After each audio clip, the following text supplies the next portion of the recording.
Hello नमस्कार दोस्तों, मैं हरीश यादव स्वागत करता हूं आपका कैरियर बनाओ यूट्यूब चैनल के ऊपर। आज सभी का सीआरपीएफ का ट्रेड्समैन का जो एग्जाम था वो स्टार्ट हो चुका है और उसमें पहली शिफ्ट का पेपर आपका कंप्लीट हो गया। अब पेपर कैसा आया था? सबके डाउट आ रहा है कि सबने एनालिसिस वगैरह देख लिया होगा पेपर का, तो पेपर कैसा है अभी अपन शॉर्ट में एनालिसिस करते हैं कि पेपर में कहां कहां से क्वेश्चन पूछे जा रहे हैं। देखो, मेरे को जितनी जानकारी मिली है मैं उतनी जानकारी आपके साथ में साझा करता हूं, उस हिसाब से आप नेक्स्ट अपनी जो एग्जाम होने वाली है उसकी तैयारी उस अकॉर्डिंग आप कर लेना। देखो, उसमें पेपर कैसा आया था, पहला क्वेश्चन तो आपका ये बनता है, पेपर आया कैसा था। पेपर का लेवल अच्छा है भाई, उसमें ना आपका ज्यादा हार्ड पेपर है ना ज्यादा इजी है, मॉडरेट लेवल का पेपर है। लगभग आपके यानी 80 से 85 क्वेश्चन एकदम आप आराम से उनको अटेम्प्ट कर सकते हो। हाँ, बाकी काफी लोगों के साथ में टाइमिंग का जरूर इशू रहा है कि टाइमिंग की वजह से उनका पेपर पूरा अटेंड नहीं कर पाए, तो ये चीजें आप जरूर ध्यान रखना। आज ज्यादा हल्के में मत लेना कि मेरे पास टाइम ज्यादा है तो मैं नहीं इतने टाइम पे मैं कर लूंगा, वो चीजें आप मत देखना। आप है ना अपने अनुसार आपने टेस्ट बुक जो आपकी टेस्ट वगैरह दे रखे हो ना, टेस्ट उनको ज्यादा दो कि आपका टाइम कितना बच रहा है, ठीक है, वो चीजों को जरूर ख्याल रखो। उसके बाद में कौन सा टॉपिक पूछा जा गया वो अभी मैं नेक्स्ट अभी अगले वाले स्लाइड में मैं बताने वाला हूं, कौन से टॉपिक से आपसे ज्यादा क्वेश्चन आए। उसके बाद में करंट अफेयर किस वर्ष का पूछा गया है, क्योंकि करंट अफेयर का भी रोल रह रहा है ना इस एग्जाम में, तो करंट अफेयर किस वर्ष का पूछा है वो भी मैं आगे बताऊंगा। और सेफ स्कोर आपका कितना रहेगा, ये आपके सबसे ज्यादा डाउट आ रहे हैं, ठीक है, तो इसका मैं आगे आपकी स्लाइड में लेके आ चुका हूं। देखिए, ये आपके मैथ की क्वेश्चन है, मैथ के लेवल कैसा आया है। मैथ का 16 से 17 क्वेश्चन आपके इजी आए हैं भाई, 16 से 17 क्वेश्चन यानी 17 से 18 क्वेश्चन आपके इजी लेवल के पूछे हैं। उसमें भी आपके मॉडर्न लेवल के हैं वो 5 से 6 क्वेश्चन है, उसमें आपके 2 से 3 आपके हार्ड क्वेश्चन भी पूछे गए हैं। देखो, ये तो हर एग्जाम में आते हैं, बाकी आप 17 से 18 क्वेश्चन इजी हैं जो हर कोई कर सकता है, जिसने अच्छी तरीके से तैयारी की ना, थोड़े दिन से यानी 1-2 महीने से भी तैयारी की है, वो भी आराम से 17 से 18 क्वेश्चन करके आ रहा है, ठीक है। उसके बाद में हो गया आपके, देखो क्वेश्चन कौन कौन से ज्यादा टॉपिक कौन से थे वो आपका है। एक तो ब्याज से आपका ज्यादा क्वेश्चन पूछा जा रहा है, एक हो गया आपका प्रतिशत, एक हो गया आपका पाइप टंकी, एक हो गया समय और कार्य, दूसरा हो गया आपका लाभ व हानि, यानी आपके अर्थमेटिक जो मैथ आपके सिलेबस में उसी से क्वेश्चन है, बाहर क्वेश्चन नहीं दिया है। देखो ना, काफी सारी एग्जाम में क्या होता है कि सिलेबस कुछ देते हैं और क्वेश्चन कहीं और से पूछ लेते हैं, ऐसा कुछ भी नहीं हुआ है। आपका जो सिलेबस था वहीं से क्वेश्चन आया और सर्वाधिक क्वेश्चन था प्रतिशत से। उसके बाद में लाभ हानि से ज्यादा क्वेश्चन पूछे गए। उसके बाद में आपकी क्षेत्र मिति से भी क्वेश्चन थे, इसको एक बार आप ना आपके एग्जाम हो उससे पहले जरूर देख लेना। उसके बाद में चलते हैं हम रीजनिंग के ऊपर। रीजनिंग का क्वेश्चन कैसे आ रहा है, रीजनिंग के अंदर आपके 2 पार्ट हैं, एक होगी वर्बल, एक होगी नॉन वर्बल, ठीक है। इसमें देखो, नॉन वर्बल वाले से भाई ज्यादा क्वेश्चन है, इसको आप जरूर देखना, जैसे पेपर काटना, उसका फोल्डिंग करना, उस आकृति गिनना, प्रतिबिंब देखना, उन सबसे ज्यादा क्या है, नॉन वर्बल की वो जो रीजनिंग है उससे ज्यादा क्वेश्चन आ रहे हैं। बाकी वर्बल है उससे 10 से 12। इसमें देखो घड़ी या कैलेंडर, इन सब से आपका क्वेश्चन नहीं पूछा है। इसमें सिटिंग अरेंजमेंट हो गया, आपका ब्लड रिलेशन होगा, उन सबसे क्वेश्चन है, देखो वो भी मैं आगे लेके आ चुका हूँ। देखिए, इसके अंदर आपको डायरेक्शन हो गए, डायरेक्शन से 4 से 5 क्वेश्चन डायरेक्शन दे रखे थे, ब्लड रिलेशन से भी 4 से 5 क्वेश्चन है। उसके बाद सिटिंग अरेंजमेंट से भी 2 से 3 क्वेश्चन है, क्योंकि देखो सिटिंग अरेंजमेंट का एक क्वेश्चन आता है तो उसके अंदर वो 4 से 5 वही क्वेश्चन पूछ देता है, ठीक है। उसी तरीके से ब्लड रिलेशन का भी आता और उसी टाइप से डायरेक्शन का भी आपका हो गया, और 1-2 टॉपिक उसके अंदर और भी दे रखे थे, लेकिन ज्यादा क्वेश्चन इन सबसे पूछा है, तो 3 टॉपिक आप जरूर इनको कवर करके जाना। उसके बाद में हो गया आपका फिंगर कटिंग, यानी जो आपका finger counting, sorry, finger counting के क्वेश्चन थे 3 से 4, यानी जो आकृति आपको देगी, आपको त्रिभुज दे दिया भाई, उसके अंदर कितने त्रिभुज हैं, या आयत दे दिया, आयत उसमें अंदर कितने हैं, वो सब आया था। एक है पेपर कटिंग या फोल्डिंग, पेपर को मोड़ना, यानी यहाँ से पेपर, आपको पेपर है ना ऐसे ऐसे कोई पेपर होगा उसको यहाँ से कुछ कर दिया, उसके बाद मोड़ने से वो कितनी जगह पे खुलता है, तो ऐसा सब क्वेश्चन आता है ना, वो सब इसमें पूछा जा चुका है। उसके बाद में होगा मिरर या इमेज के अंदर, मिरर इमेज से भी 2-3 क्वेश्चन आए, तो ये वाले क्वेश्चन नॉन वर्बल वाले थे वो ज्यादा पूछे गए हैं। उसके बाद में बारी आती है अपनी हिंदी की। हिंदी पूजा मैम ने बहुत अच्छी तरीके से करवाई थी, ठीक है। पूजा मैम ने जितना आपका सिलेबस करवाया था वैसा का वैसा आपके इस पेपर में पूछा जा चुका है।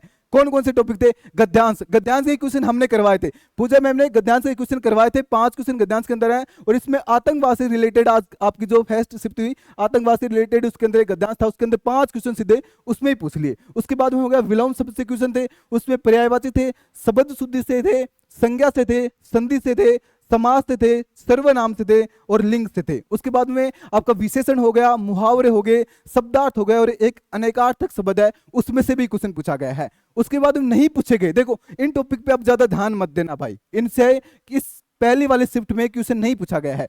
कौन से, एक तो कारक आपका नहीं आया, ठीक है, छंद वगैरह जो हमने शायद करवा भी अब नहीं करवाए थे ना, हो सकता है कि एक दो क्वेश्चन करवाए हो, बाकी ज्यादा फोकस हमारा भी इन सब पे था।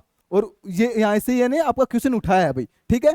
आपका अलंकार से भी नहीं था, काल से भी नहीं था, रस से भी नहीं था, हाँ प्रत्यय उपसर्ग वगैरह आपको पढ़ाए थे। आपका एक वर्तनी है जो शब्द शुद्धि में आता है, इससे क्वेश्चन नहीं आए भाई। इसके ऊपर लग रहा था कि इससे क्वेश्चन ज्यादा पूछेंगे, बट इससे क्वेश्चन नहीं आया है। उसके बाद में आपका रिक्त स्थान का क्वेश्चन भी करवाया था हमने, वो भी नहीं आया। तो हिंदी के जो मैम ने ऑलमोस्ट जो पढ़ाए थे ना, उन सबसे क्वेश्चन पूछे गए हैं। एक बार आप जरूर पेपर देखना, यहाँ से जो मैम ने पढ़ाया था वो का वो पेपर आपका छप चुका है भाई। उसके बाद में है ये जीके वाला मेरा पार्ट, उसके अंदर आया था तुगलक वंश। तुगलक वंश मैंने आपको करवाया था भाई, तुगलक वंश का मैंने पूरा करवाया था। उसके बाद में आपका विदेशी स्रोत, इसमें मैंने बहुत सारे आपके क्वेश्चन करवाए थे। अब मेरे को ये नहीं पता इसमें पूछा कौन सा, एक बार देख लेना। जैसे कि मेरे को मिला है कि भाई इसमें तुगलक वंश से पूछा था, विदेशी स्रोत से पूछा, तो ये मैंने करवाए थे, ठीक है। ये क्वेश्चन मैंने अलग से डाल के उसके अंदर पूरे स्रोत वगैरह लिखवाए थे आपको, तो जरूर देखना कौन सा स्रोत पूछा है वो आप एक बार खुद देखना कि, क्योंकि वो पेपर है वो ऑनलाइन हो रहा है तो क्वेश्चन प्रॉपर नहीं आया, बट ऐसा आगे विदेशी स्रोत है उसमें पूछा गया है। उसके बाद में रेखाओं से, जैसे भूमध्य रेखा हो गई या करक रेखा, उनसे रिलेटेड भी पूछा है जो मैंने करवाया था। या इसमें एक क्वेश्चन था कि करक रेखा यानी कौन से महाद्वीप से गुजरती है, तो शायद मैंने कल की मैराथन की क्लास में करवाया था कि 3 महाद्वीपों 17 देश से करवाया था। तो उसमें अंदर महाद्वीप कौन सा था, एक तो हो गया आपका अफ्रीका, एक उत्तरी अमेरिका और एक एशिया महाद्वीप था। तो शायद उसमें अफ्रीका महाद्वीप का कोई क्वेश्चन पूछा गया था। तो जरूर देखना एक बार रेखाओं से रिलेटेड या उसके आसपास में कौन सी राजधानी है, कौन सा देश है, वो जरूर देखना एक बार, ठीक है। कितने कितने राज्यों से गुजरती है वो सब एक बार जरूर देख लेना। उसके बाद में ये आपका करंट का क्वेश्चन है, ये तूफान का क्वेश्चन है, 2021 का है।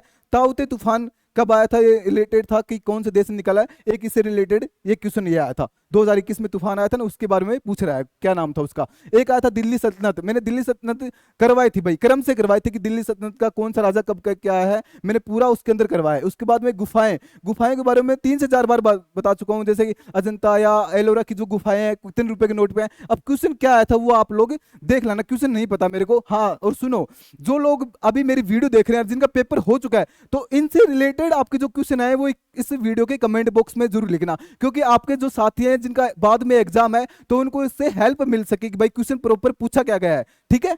उसके बाद में आपके हड़प्पा सभ्यता से, हड़प्पा सभ्यता के शायद इसके बारे में स्थल पूछा है, तो मैंने पूरे स्थल करवा चुके हैं, कहाँ कहाँ कौन सा स्थल है वो सारे मैं करवा चुका हूं भाई, ठीक है। उसके बाद करंट अफेयर आपका हो गया, ठीक है। इतने सारे मेरे को अभी तक यही मिला है, इससे आपकी जो पहली शिफ्ट है, हाँ आपकी नेक्स्ट कोई शिफ्ट होगी तो उसमें जरूर बताना। देखो कुछ अर्जेंट काम की वजह से हम लोगों को घर जाना पड़ रहा है, तो बाकी मैं फिर भी आपके लिए ये वीडियो आपके समक्ष में उपस्थित कर रहा हूं, तो इसको देख के आपको अनुमान लग गया होगा कि पेपर कैसा आ रहा है। जो हमने 1 महीना आपके लिए मेहनत की थी वो आपको कितना काम करेगी, कितना उसके अंदर ताकत थी, वो 1 महीना आपके लिए कितना कारगर साबित होगा, हमने भी नहीं सोचा था। लेकिन जो हमने करवाया वो का वो आपका सेम पेपर में पूछा गया है। तो जरूर आप इस वीडियो के कमेंट बॉक्स में लिखना कि भाई कौन से टॉपिक से कौन कौन सा क्वेश्चन आया था, जिससे कि और बच्चों को भी हेल्प हो सके। और आगे कोशिश करूंगा यदि सेकंड शिफ्ट के बारे में बता पाया, कोई बात नहीं, यदि 3 से 4 दिन कोई वीडियो नहीं आए यहाँ पे, क्योंकि हम सभी लोग क्या है कि एक बार घर जा रहे हैं, कुछ अर्जेंट काम की वजह से घर जाना पड़ रहा है, तो कोई बात नहीं है। जैसे ही हमें शायद मंगलवार को वापस आ जाएंगे, मंगलवार के बाद में आपके 3 से 4 दिन जितने भी क्वेश्चन आए ना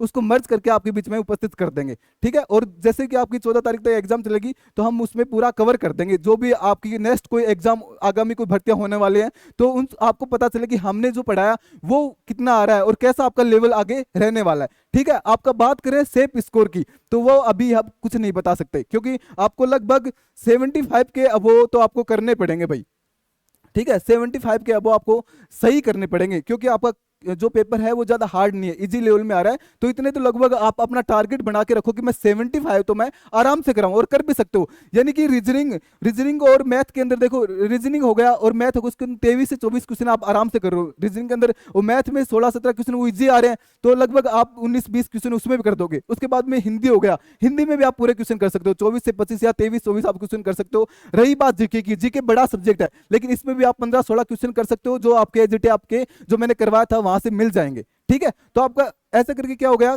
75 के लगभग आपके क्वेश्चन मिल जाएंगे।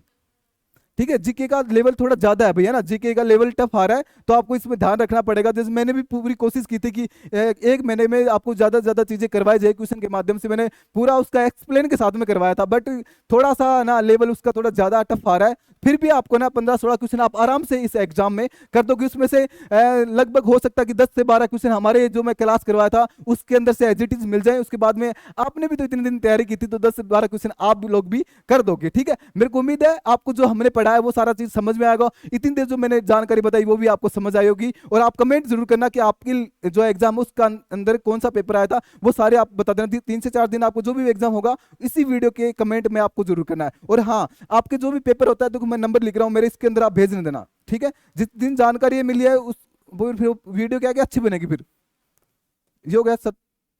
नंबर क्या थे मेरे, नंबर ही भूल गया मैं तो। ठीक है, ये नंबर क्या थे,